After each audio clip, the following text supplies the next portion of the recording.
오늘 설교의 본문 말씀은 요한복음 14장 1절부터 6절의 말씀입니다.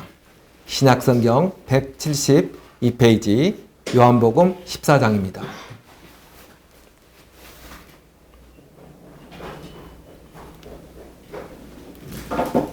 제가 받들어 읽겠습니다. 너희는 마음에 근심하지 말라. 하나님을 믿으니 또 나를 믿으라.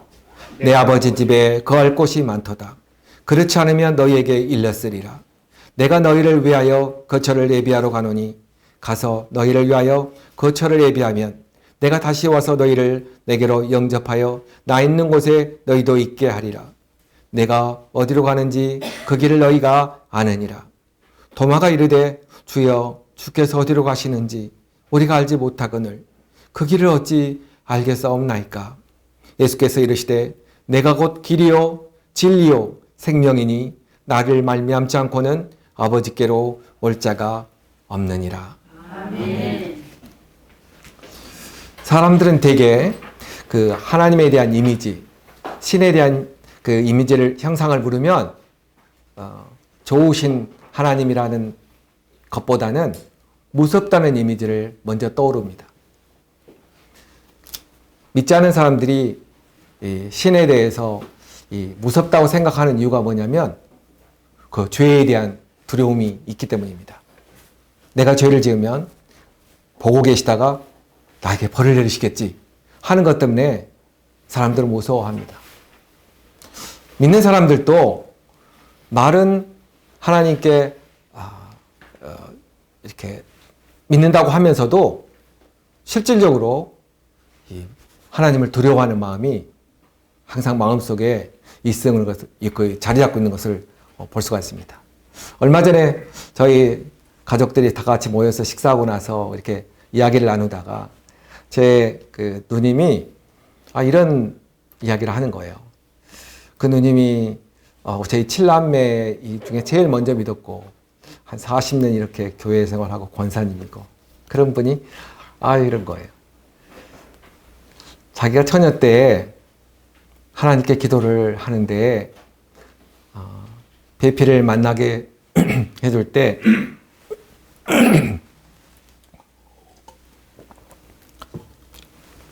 가난해도 좋으니 믿음 좋은 신랑을 만나게 해달라고 기도를 했답니다.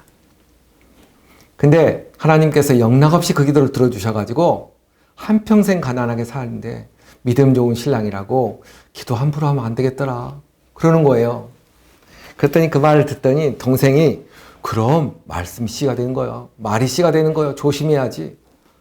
저는 그 말을 듣고 너무 이게 웃어야 될지 울어야 될지 가슴이 답답했습니다. 여러분 안 그러십니까? 다 우리 칠남매 다 열심히 교회 다닌다고. 다 믿음하면 어디 가서 뒤에 가면 서러워할 건데 하나님이 그 기도를 들어주셔가지고 자기가 이렇게 평생 가난하게 살았다는 거예요.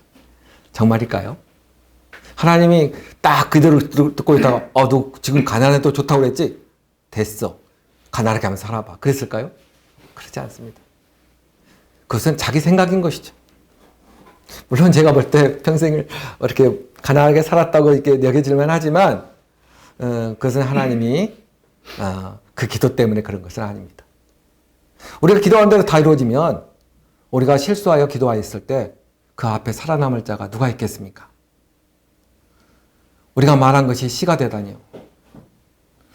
얼마나 우리만의 실수가 많은데 얼마나 내 말에 허물이 많은데 그 말이 다 씨가 된다면 제가 어떻게 살겠습니까? 우리 사람들이 어떻게 살겠습니까? 말이 씨가 되는 것이 아닙니다. 성경 말씀에는 하나님의 말씀이 씨가 된다고 그랬지 내 입에서 나오는 말이 씨가 된다고 한 적이 없습니다. 이렇게 믿는 사람들도 마음의 속에 두려움이 있습니다. 우리 생활에 믿는다고 하면서도 실제적으로 생활을 부르다 보면 우리의 전통적인 문화, 또 관습, 전통, 또 내 가지고 있는 생각이 용납없이 크게 자리 잡고 있는 것을 우리가 볼 수가 있는 것이죠. 하나님은 우리에게 인내하신 하나님의 그 사랑을 먼저 내미시는데 사람들은 그 은혜를 잘 깨닫지를 못합니다. 그런데 온 일을 잘못하면 그때는 하나님을 생각합니다. 뭘 잘못하면 눈을 두리번거리면서 아유 벌 받을라, 벼락 맞을라, 뭐 이렇게 잘못했을 때 하나님을 생각합니다. 또 언제서 또 하나님을 생각합니까?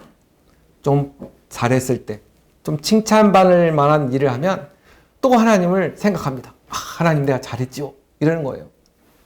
그러니까 이 잘하면 하나님, 못하면 하나님, 이 잘하고 잘못하고 하는 것을 하나님을 생각하는 이 잘하고 잘못하고를 하나님을 만나는 기준으로 삼는다는 것이죠. 그러면 어떻게 해요? 이것을 소위 말해서 사자성어로 권선징악이라고 합니다. 잘하는 것을 권하고 잘못하면 징벌하시는 하나님. 이 권선징악의 하나님을 먼저 생각하게 된다는 것이죠. 그런데 하나님께서는 이 권선징악의 하나님이 다가 아닙니다. 그런 우리의 권선징악을 하고 있는 사람들을 보면 되게 그것이 하나님의 말씀에 기인한 것이 아니라 자신의 생각에 따라서 권선징악을 행하고 있는 것이죠. 이 사람의 가지고 있는 이성, 합리적인 사고가 나쁜 것이 아닙니다. 잘하면 상을 받죠. 또 잘못하면 벌을 받죠. 그 맞는 것이죠. 근데 도덕적이고 윤리적인 권선징악 그 자체가 하나님은 아니라는 것이죠.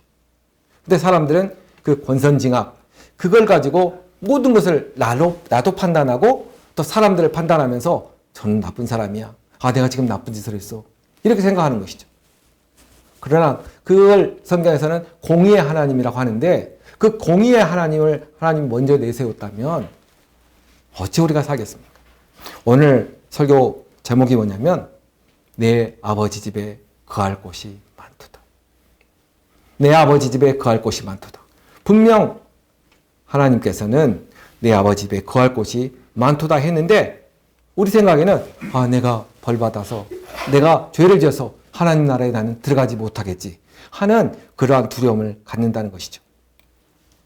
이 판단으로 한다면 사실은 하나님이 그렇게 벌을 주시고 하나님이 상을 준다고 내가 생각하지만 실제로는 뭡니까? 나의 이성적인 생각으로 그렇게 하는 것이죠. 그렇다면 내 자신이 하나님이 되고 마는 것이죠. 내가 판단해서 내가 잘했어. 천국까지. 내가 못했어. 벌 받지. 누가 주인입니까? 내 이성이 주인인 것이죠. 실제로 그것은 하나님의 진리가 아닙니다. 하나님께서는 우리 인간이 가지고 있는 이성보다 더 초월해 계시고 더 크신 분입니다. 권선징악보다도 더 크신 하나님임을 믿으시기 바랍니다. 그걸 가리켜서 신학적으로는 계시라고 합니다. 리벨레이션. 그러니까 하나님이 주관돼서 하나님의 뜻대로 우리에게 행하시는 것이 있습니다. 그것은 우리의 이성하고 맞을 수도 있고 안 맞을 때도 있습니다. 내가 깨닫지 못할 때도 있습니다. 그걸 하나님께서 더 그 계시로 온 우주를 통치하고 계시고 또 오늘도 우리를 다스리고 있습니다. 이것을 사실 우리가 깨닫지를 못할 때가 많아요.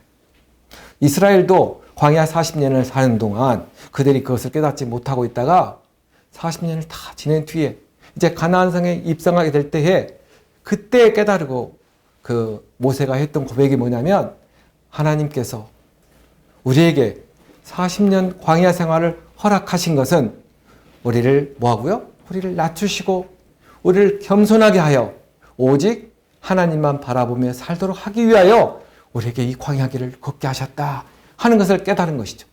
이게 바로 하나님의 섭리입니다. 이 하나님의 섭리를 우리의 한계를 가진 이성의 한계를 가진 우리 인간은 잘 깨닫지를 못하죠. 그러나 살아온 인생길을 우리도 뒤돌아보면 하나님의 은혜가 아닌 것이 없고 하나님의 사랑이 아닌 것이 없고 내 잘못한 것을 다 하시면서도 용서해 주시는 하나님, 인내하신 하나님을 우리가 고백하게 됩니다. 하나님은 인내하신 분이다. 이것을 우리가 항상 머리에 둬야 되는데 그걸 알면서도 순간순간 벌 받아. 아까 말한 내 누님처럼 그런 것이죠. 사실은 큰 우리 세계사를 봐도 중세 천년이 바로 그런 시대였습니다. 그걸 가리켜서 신본주의. 이 사람의 이성은 없고 오직 하나님의 계시만 바라보던 그런 시대가 있었죠. 근데 문제는 그 계시를 바라보는 것이 나쁜 것이 아니라 그 계시를 내가 주관할 수 있다고 생각한 것이죠. 오늘 하나님이 나에게 어디를 가라고 하시나? 오늘 하나님이 나에게 무슨 말씀을 하시나? 그러다가 자기가 생각나는 대로 하는 것이죠. 한마디로 내가 이해할 수 없는 하나님의 계시를 내가 마음대로 성직자들, 천주교의 신부들이, 교황이 정한 대로 그게 하나님의 뜻이 되고 마는 그러한 일들이 있었던 것이죠. 그러나 그러한 시대가 암흑기였다고 누가 말합니까? 계몽주의, 18세기 계몽주의에 와서 그것은 어두운 시대였다고 말하는 것이죠. 그것은 암흑기였다. 드디어 우리가 계몽주의가 뭡니까? 어두운 꿈을 깨어라, 계몽이지. 다시 옛날 그리스 로마 시대로 우리가 돌아가자 하는 르네상스의 시대를 그들이 열었던 것이죠. 하나님께서 원하시는 것은 내가 가지고 있는 합리적인 사고, 내가 가지고 있는 그 이성을 지혜롭게 사용하도록 허용하고 계십니다. 우리에게는 하나님의 형상이 있는 것이죠. 그러나 그게 다가 아닙니다. 그와 더불어 하나님의 특별한 은총, 하나님의 계시, 그것이 있다는 것을 우리는 믿으셔야 됩니다.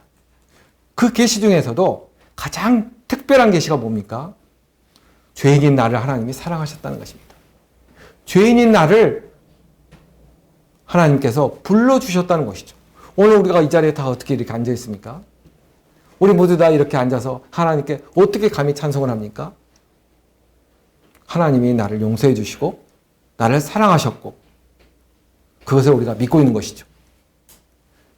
우리가 그때 하나님께 바로 나가지 못하고 바로 예수님께서 십자가를 지심으로 나 대신 십자가를 지심으로 우리가 그렇게 나올 수 있다는 것이죠. 이게 하나님의 계시 중에서도 아주 특별한 계시인 줄 믿습니다. 우리가 그 하나님의 특별한 계시를 우리가 받은 대단한 사람들인 것이죠. 오늘 우리가 읽은 요한복음 14장, 이 14장은 요한복음 13장부터 17장까지 이제 마지막 그 공생애를 마치시고 마지막 그 고난 주간을 사시는 예수님께서 감람산에서 제자들하고 나눈 대화, 감람산에서 주신 그 말씀의 일부분입니다. 내 아버지 집에 거할 곳이 많도다. 그렇지 않으면 너에게 일렀으리라. 그렇게 지금 말씀하시는 거죠. 저는 이 내 아버지 집에 거할 곳이 많도다. 저는 이 말을 굉장히 참 좋아해요.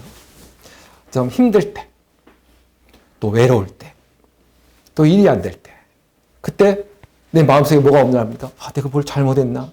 왜 하나님이 이걸 안 들어주시지? 그때 그것을 억누르게 하는 말씀은 뭐냐면 내 아버지 집에 거할 곳이 많도다. 내 아버지 집에 거할 곳이 많은데 내가 왜 걱정해?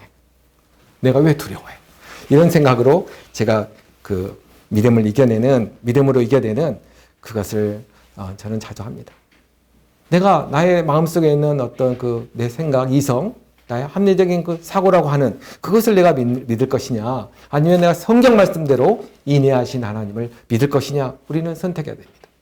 우리는 신앙생활을 오랫동안 하면서도 관념적으로 하나님을 믿을 때가 많습니다. 이 관념이라는 말이 실제적인 것이 아니라는 거죠.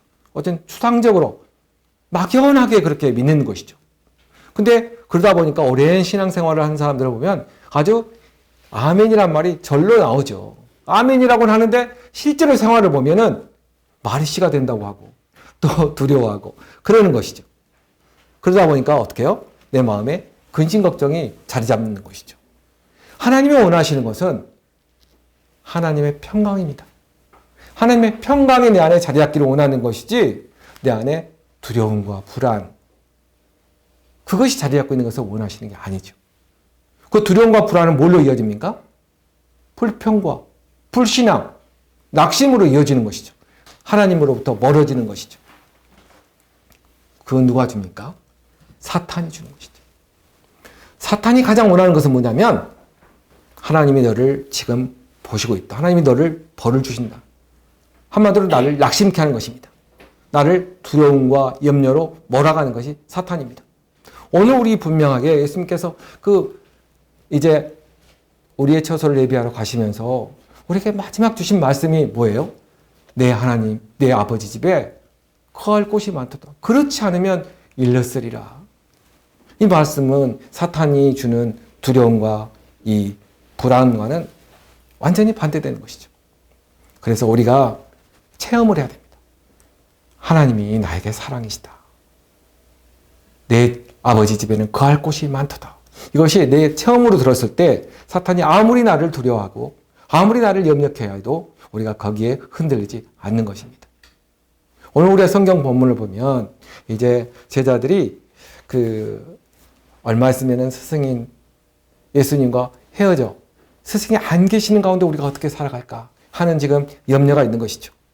오늘 이 도마가 그런 것이죠. 불안해가지고. 주여 어디로 가십니까? 내가 주님이 어디로 가시는지 알지 못하겠습니다. 예수님이 뭐라고 합니까? 예수님이 뭐라고 하십니까? 내가 곧 길이요 진리요 생명이니 나로 말미암지 않고는 아버지께로 갈 자가 없느니라. 너희가 나를 알았더라면 내 아버지 하나님도 알았으리라. 이렇게 말씀하십니다. 예수님을 모르면 하나님 아버지가 누구신지 모른다는 것입니다. 예수님이 아버지 하나님께 가는 길입니다. 우리가 내 아버지 집에 거할 곳이 많다고 했는데 그 많은 그 집은 누구를 통하여 갑니까? 예수님이 열어놓으신 그 십자가의 길을 통해서 우리가 가는 것입니다. 그러니까 이건 어떻게 해요? 우리 이성으로는 알 수가 없는 거예요. 이걸 믿은 사람을 믿지 않는 사람들은 뭐라고 해요? 미쳤다고 하는 것이죠. 말도 안 돼. 그 길로 가다니. 그럼 믿지 않는 것이죠. 그러나 성경은 우리에게 예수님이 그 길을 예비하여 주셨고 그 길이 하나님께로 가는 길이라는 거예요. 내가 곧 길이라는 거죠. 그리고 또 그것이 하나님을 알 수 있는 진리라는 거죠. 나를 알면 아버지를 알 수 있는. 곧 예수님이 진리이십니다. 예수님이 길이시고 예수님이 진리이신 거죠.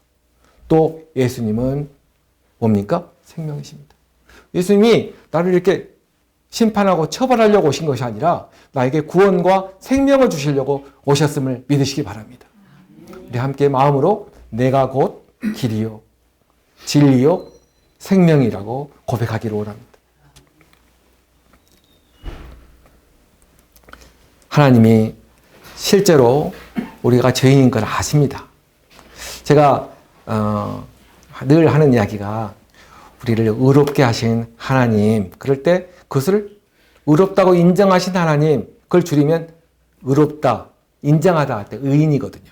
의롭다고 인정된 사람들인 거죠. 내가 실제로 의인이 아니에요. 근데 우리가 신앙생활을 오래 하다가 보면 어떤 착각에 빠지면 오랫동안 이렇게 믿다 보면 뭐냐면 내가 진짜 의인인 줄 알아요. 내가 진짜 의인. 근데 내 실제로 생활을 보면 의인이 아니죠. 그래서 마음속에 뭐가 일어나냐면 불일치가 일어나는 거죠. 내가 의인인데 내가 오늘 왜 이랬지? 의인이 아니에요. 죄인입니다. 죄인인데 의롭다고 인정받은 것이죠. 무엇 때문에요? 십자가 때문에. 의롭다고 인정받은 의인입니다. 사람인 자가 아니라 의로 인정받은 그런 사람인 거죠. 하나님께서는 내가 죄가 있어도 어때요? 세상을 어떻게 사랑했어요? 이처럼 사랑하셨다니까요. 하나님이 세상을 어떻게 사랑했어요? 이처럼 사랑하셨다. 이처럼 사랑이 뭡니까? 공의로 심판하지 않고 인애의 손을 내미신 그렇게 사랑하셨다는 것이죠. 우리가 이 하나님이 세상을 이처럼 사랑했다고 했을 때에 이 세상은 믿는 사람들만 사랑했습니까? 아닙니다. 이 세상 모든 사람들을 사랑했죠. 그러나 그걸 거부한 사람에게는 결국은 공의의 심판이 있습니다. 완고하게 이 예수님을 거부한 사람, 거기에 하나님의 공의의 심판이 있는 것이지 하나님은 이 세상을 사랑했습니다.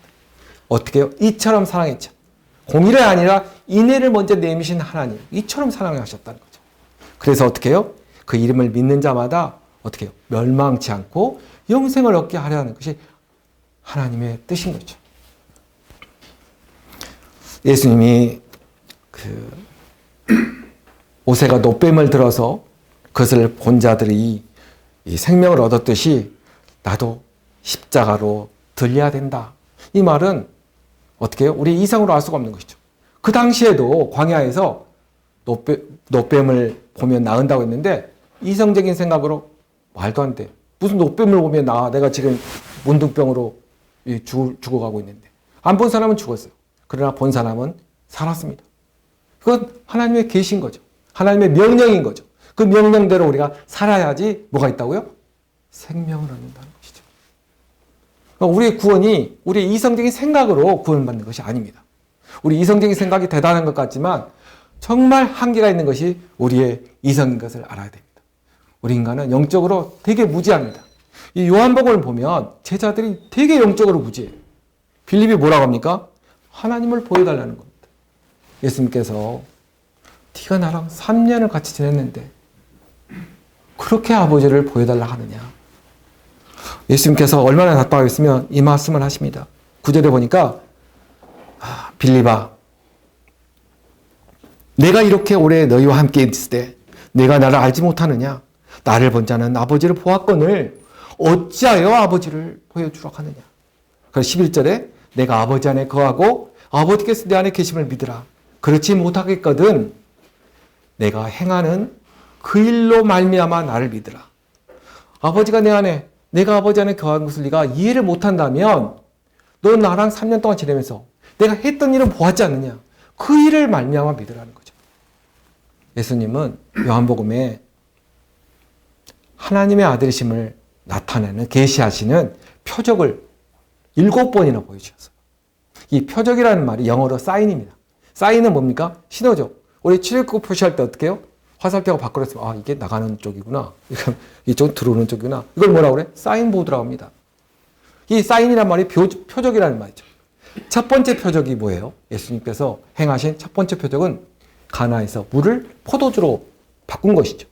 근데 어떻게 물이 포도주로 바뀝니까? 우리 이성으로는 알 수가 없는 것이죠. 이것은 누구만이 할 수 있습니까? 하나님의 아들이신 예수님만이 할 수 있는 것이죠. 근본적으로 바뀐 것이죠. 우리는 주일학교에서 물이 포도주가 변하여 그런 노래를 많이 부르지 않습니까? 그러나 그것이 주일학교에서는 하나의 재미있는 예화일지 모르지만 이 사인은 근본적인 변화가 되었다.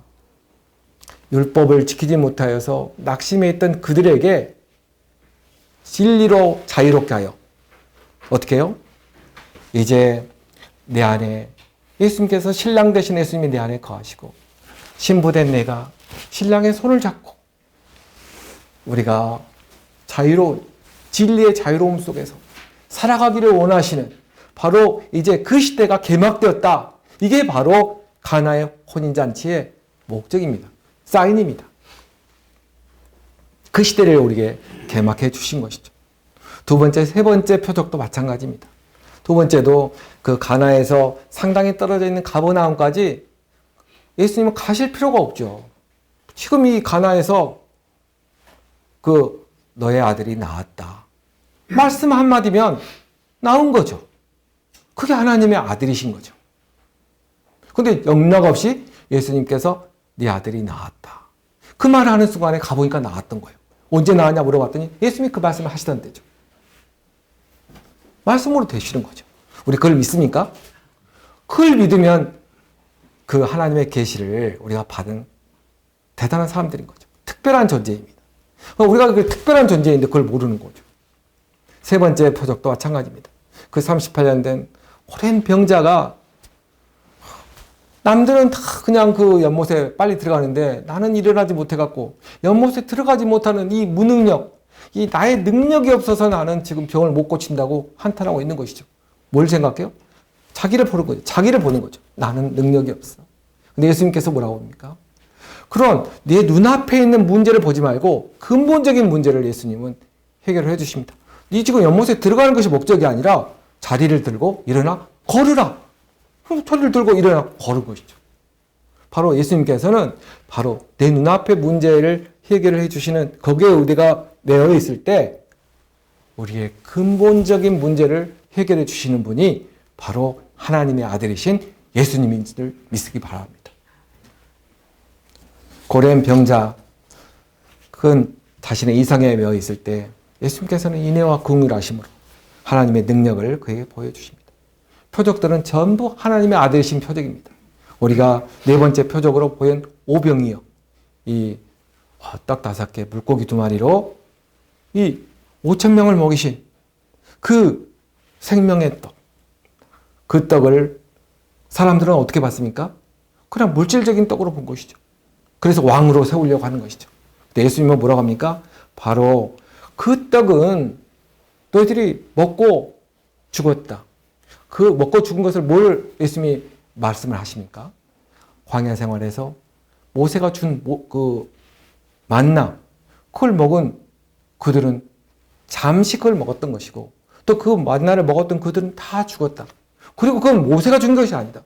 너희는 모세가 주었다고 하지만 하나님이 주신 만나다. 그러나 나는 영원히 줄이지 않고 영원히 목마르지 않는 그러한 참된 양식이다. 내 피는 참된 음료다. 내 피를 먹고 내 살을 먹어라. 그렇게 말했더니 뭐라고 합니까? 무리들이 어렵다, 이해하기 어렵다, 다 흩어졌죠. 그러나 제자들은 그 말씀을 믿고 따랐죠. 그러니까 제자들이죠. 우리는 주의 제자들입니다. 예수님이 내 살은 참된 양식이요, 내 피는 참된 음료로다.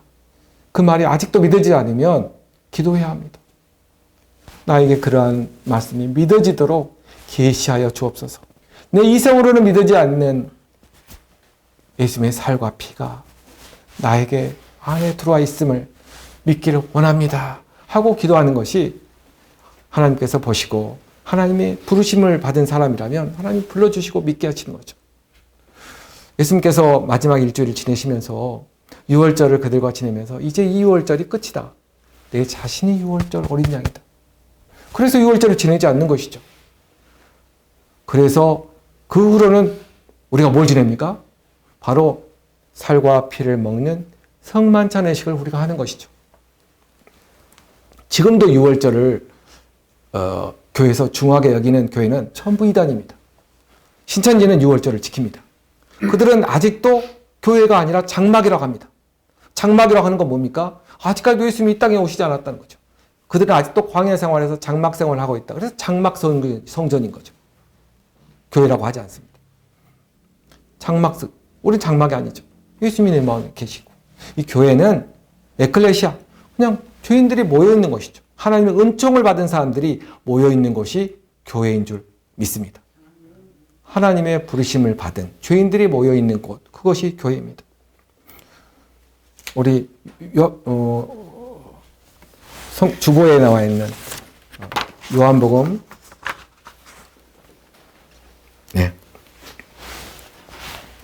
6장 48절, 50절 말씀을 같이 읽겠습니다. 내가 곧 생명의 떡이라 너희 조상들은 광야에서 만나를 먹었어도 죽었거니와 이는 하늘에서 내려온 떡이니 사람으로 하여금 먹고 죽지 아니하게 하는 것이니라. 예수님이 나의 생명의 떡이라고 말씀을 하십니다. 모든 표적이 하나님의 아들이신 표적입니다.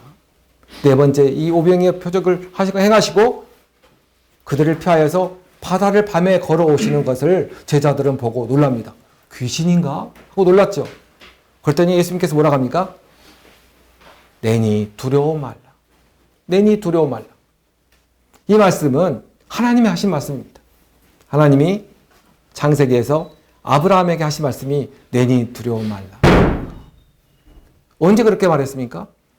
아브라함이 하나님께서 나에게 큰 민족을 이루시겠다고 했는데 실제로 나이는 이렇게 들어가는데 아들은 없고 내 종 엘리에셀이 나의 상속인이라고 믿고 있고 외로워하고 있을 때 하나님께서 나타나가지고 아브라함아 나다 두려워하지 말라. 내가 내 몸에서 날 씨가 너의 상속자가 되게 할 것이다. 그 아브라함이 그 말을 믿었기 때문에 그가 되는 것이죠. 아이를 가질 수 없는 그 상태에서 내 몸에서 아들이 태어나 그 아들이 나의 상속자가 된다는 말을 믿으니 하나님께서 그를 의로 여기셨다고 말을 하고 있습니다. 그러면서 하나님께서 그하고 약속을 해주시잖아요. 너 나하고 약속을 하자. 하나님이 약속을 하셨는데 그 약속은 누가 깨뜨릴 수 있는 약속입니까? 그 약속 하나님이 하셨는데 하나님이 그 약속을 반드시 행하실 줄 믿습니다. 내니 두려워하지 말라. 하나님은 사랑이십니다. 하나님은 우리를 심판하러 우리에게 예수님을 보내신 것이 아니라 우리를 멸망하지 않고 영생을 얻도록 우리에게 사랑으로 오신 예수님을 믿으시기 바랍니다. 내 아버지 집에는 거할 곳이 많도다. 거듭 이야기하지만 하나님을 두려운 분이라고 생각하지 마시기 바랍니다. 하나님을 두렵게 여기고 하나님과 우리 사이를 멀게 하는 것은 전부 사탄이 하는 것입니다. 사탄은 어떻게든지 하나님으로부터 나를 멀어지게 하려고 하는 것이죠. 사랑에는 두려움이 없습니다. 온전한 사랑은 두려움을 내쫓습니다. 그걸 믿지 않고 두려움 속에 있으면 심판과 형벌이 있는 것이죠. 우리 주보를 볼까요? 요한일서 4장 18절의 말씀입니다. 다 같이 읽겠습니다. 시작. 사랑 안에 두려움이 없고 온전한 사랑이 두려움을 내쫓나니 두려움에는 형벌이 있습니다. 두려워하는 자는 사랑 안에서 온전히 이루지 못하였느니라. 사랑 안에는 두려움이 없습니다. 내게 두려움이 있고 내게 불안이 있고 그럴 때 바로 사랑 안에는 두려움이 없다. 이 말씀을 가지고 물리치시기 바랍니다. 자꾸만 우리 이성으로는 두려운 생각을 준다니까요.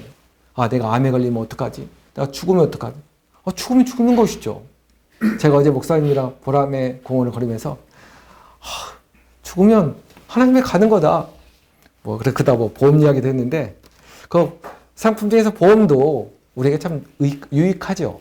그러나 보험의 밑바닥에 깔려 있는 것은 뭐냐면 두려움에 대한 인식이 보험을 판매하는 것이죠. 우리를 낙심하게 하고 사탄의 특징이 뭐냐면 우리의 과거에 관심이 많아요. 너 그때 나쁜 짓 했지 않느냐. 내가 똑똑히 기억하고 있어. 나도 기억하는 하나님이 기억하지 못할 것 같아? 너는 안 돼. 자꾸 사탄은 우리의 과거에 관심을 갖습니다. 그러나 예수님은 과거를 묻지 않으십니다. 가늠한 여인에게 뭐라고 합니까? 이제는 다시는 죄를 범치 말라.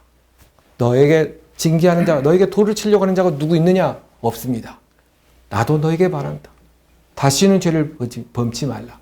예수님은 우리의 과거를 묻지 않으시고 오늘과 구원 이후의 삶에 관심을 가지십니다. 우리의 내일에 관심을 가지십니다.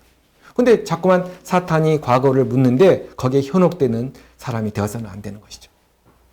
우리도 역시나 과거를 돌아보지 말고 현재의 믿음과 내일의 소망을 우리가 가지고 이 세상을 살아가야 될 줄 믿습니다. 계속됩니다. 6번째 표적도 마찬가지입니다. 실로암에서 맹인의 눈을 뜨게 했을 때 모든 사람들이 깜짝 놀랐습니다. 왜냐하면 맹인의 눈을 뜨게 하는 것은 하나님만이 하실 수 있다. 이렇게 믿었던 그 바리새인들이 놀란 것이죠. 그래서 이제 예수님을 잡아 죽이려고 그들이 그때부터 모의를 시작하는 것입니다. 제가 지금 요한복음 이야기를 많이 하고 있는 것은 바로 우리가 매일 성경으로 요한복음을 읽은 지가 얼마 안 됩니다. 그러나 이 영적으로 완고한 이 바리새인들은 그 맹인의 그 고백, 예수님이 내 눈을 뜨게 해줬다는 그 고백을 못하게 하려고 자꾸만 윽박하는 것이죠. 그럴 때 예수님이 뭐라고 합니까? 바로 하나님의 양들을 도둑질한 자들이다. 저들은 강도다. 저들은 싹군이다. 이렇게 말하는 것이죠. 어떻게 예수님이 그 눈을 뜨게 한 그 일을 막으려고 합니까? 그러나 이미 그건 사실이고 이미 그것을 체험한 이 맹인은 예수님이 내 눈을 뜨게 해준 것을 내가 지금 이를 눈을 떴는데 어떻게 내가 그것을 부인할 수 있느냐? 예수님이 그렇습니다. 나는 양의 문이다. 나는 선한 목자다. 나를 통하여만이 하나님께 가는 길이다. 이렇게 말씀을 하시는 거죠. 마지막 7번째 표적이 절정입니다. 바로 누굽니까? 죽은 나사로를 살리신 부활이요 생명이신 예수님. 그건 정말 하나님의 아들이신 것을 나타내는 것이죠. 이 7번째 이 표적이 예수님이 십자가에 달리게 하는 결정적인 이유가 되는 것이죠. 안 되겠다. 예수를 죽여야 되겠다. 죽은 사람마저 살리는 능력 있으면 큰일 나겠다. 이렇게 해서 십자가를 지게 되시는 것이죠. 예수님이 뭐라고 합니까? 이 나사로를 살리겠다고 그랬더니 마르다가 압니다. 예수님이 이 세상 마지막 날에 내 죽은 오빠가 살아날 줄 믿습니다. 그때 예수님이 뭐랍니까? 아니다. 죽은 자들이 하나님의 음성을, 하나님의 아들인 나의 음성을 들을 때가 오나니 곧 이때라 듣는 자들이 살아나리라. 곧 이때라 듣는 자들이 살아나리라. 마르다는 오라버니 나사로가 살아난 것을 눈으로 목격했습니다. 바로 체험한 것이죠. 그래서 이 체험한 신앙은 무너질 수가 없습니다. 내가 지금 체험을 했는데, 그래서 신앙을 체험하지 못한 사람은 관념적으로 믿을 수밖에 없죠. 책으로만 봤으니까, 듣기만 했으니까, 내가 눈으로 아직 보지 못했으니까 아직 신앙이 성숙되지 못한 거죠. 진짜 그 성숙한 신앙은 체험한 신앙이죠. 그래서 기도해야 합니다. 하나님의 아들이신 예수 그리스도의 그 계시를 내가 체험하기를 원합니다. 하고 기도해야 됩니다. 이 사도 요한은 이 나사로의 그 부활 이야기를 생생하게 하고 있는데, 이 마태, 마가, 누가복음에는 이게 없어요. 그러니까 마태, 마가, 누가복음은 예수님이 승천한 지 얼마 바로 이어서 써져 있는 책들입니다. 그래서 지금 나사로를 잡아 죽이려고 그 증거를 없애기 위해서 혈안이 되어 있는 바리새인들이 이 나사로에 대한 소식을 혹시나 알까봐 이 마태, 마가, 누가복음에는 그걸 숨겼죠. 그러나 사도 요한이 요한복음을 쓸 때는 나사로도 죽고, 요한복음을 쓸 때 벌써 요한의 나이가 80, 90이 됐으니까 다 죽고 예수님이 이 제자로서는 유일하게 남아있는 요한이 자세하게 쓸 수가 있는 것이죠. 내가 그것을 목격한 사람이다. 내가 증인이다. 이렇게 해서 이것을 자세하게 쓰면서 바로 로마 황제 숭배의 핍박을 받고 있는 그들에게 그 흔들리는 믿음을 잡아주는 것이죠. 아니다. 너희가 믿고 있는 그 예수가 하나님의 아들이시다. 나사로 살린 것을 보았지 않느냐? 나는 보았다. 그렇게 그때 초대교회, 예루살렘 교회의 믿음을 강건하게 해주는 역할을 누가 하고 있습니까? 이 요한복음이 하고 있는 것이죠. 오늘날 우리에게도 이 요한복음은 예수님이 하나님의 아들이시라고 증거하고 있습니다. 오늘날 이 요한복음은 우리에게 생명을 얻게 하려고 증거하는 책인 줄 믿습니다. 우리 요한복음 20장 31절 말씀을 같이 함께 읽겠습니다. 시작. 오직 이것을 기록함은 너희로 예수께서 하나님의 아들 그리스도심을 믿게 하려 하며 또 너희로 믿고 그 이름을 힘입어 생명을 얻게 하려 합니다. 맞습니다. 우리에게 구원을 주십니다. 내 아버지 집에는 거할 곳이 많습니다.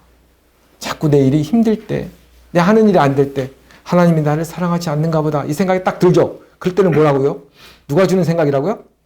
사탄이 주는 생각이라니까요. 내 아버지 집에는 거할 곳이 많다니까요.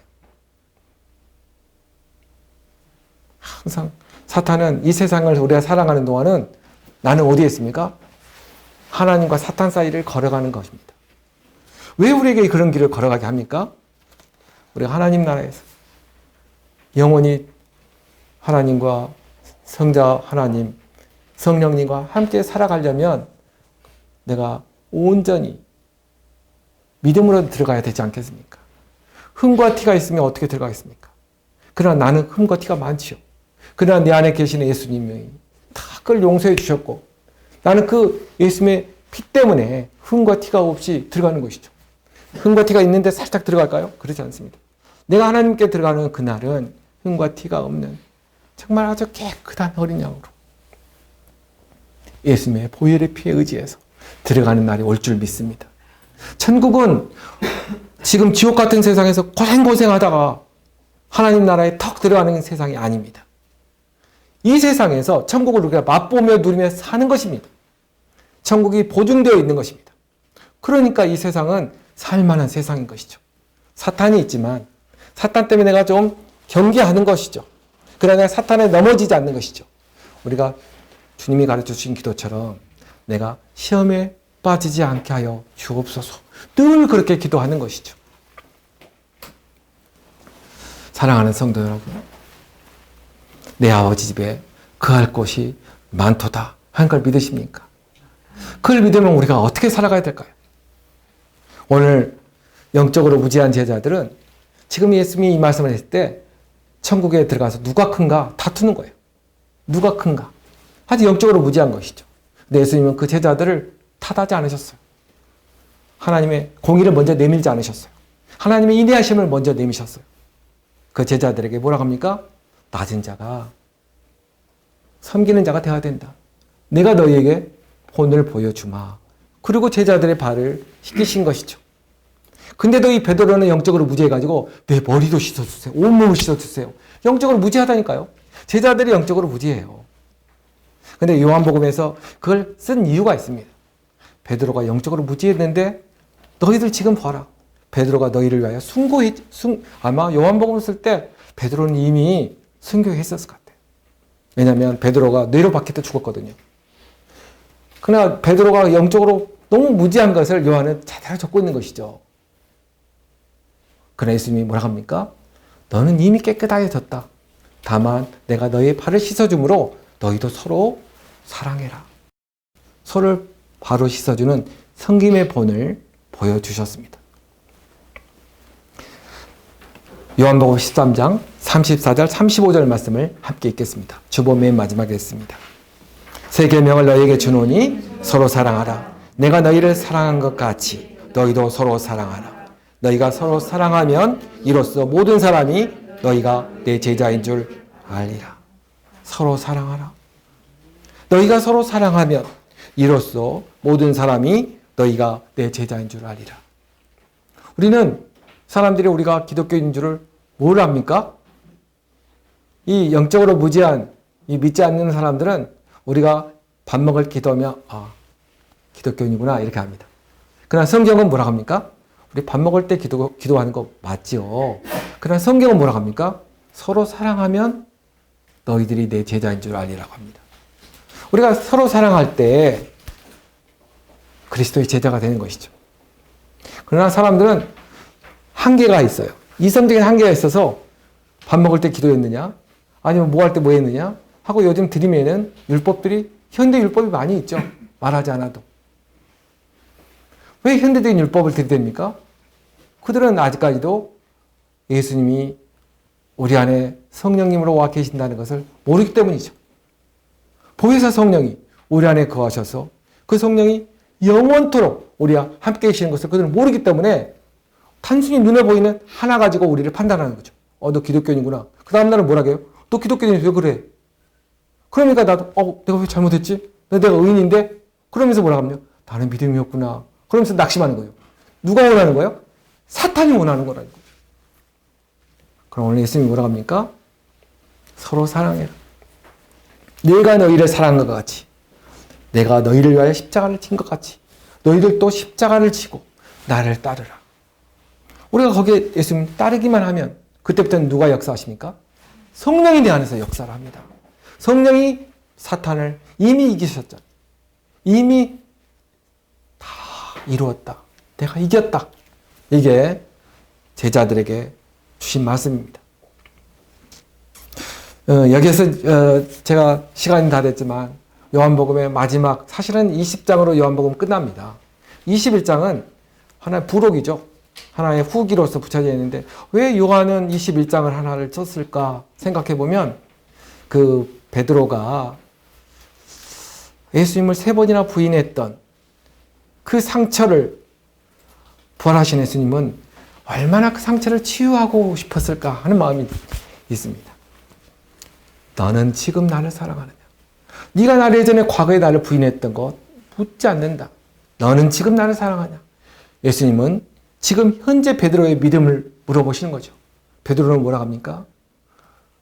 내가 주를 사랑하는 줄 주께서 아시나이다.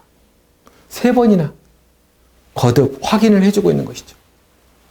예수님은 베드로의 앞날을 다 알고 계시는 거죠. 베드로가 어떻게 죽을 줄을 다 알았다는 것이죠. 요한은 베드로의 죽음을 보았습니다. 그렇게 죽을 베드로를 하나님의 특별한 계시로 구원받은 우리가 하나님 나라에 어떻게 들어갈 줄을 누가 합니까? 하나님은 아시죠. 지금 하나님의 영광 보좌에 함께 계시는 우리 성부 하나님과 함께 계시는 성자 하나님, 되시는 예수님께서는 우리가 일생을 하나님의 은혜 가운데서 살다가 하나님 나라에 예수님께서 우리를 영접할 줄 알고 계시는 것이죠. 오늘 우리가 함께 고백하기를 원합니다. 내 아버지 집에는 거할 곳이 많도다. 내가 길이요 진리요 생명이다. 내가 부활이요 생명이다. 그렇게 믿으시는 우리 모든 성도가 되시기를 원합니다.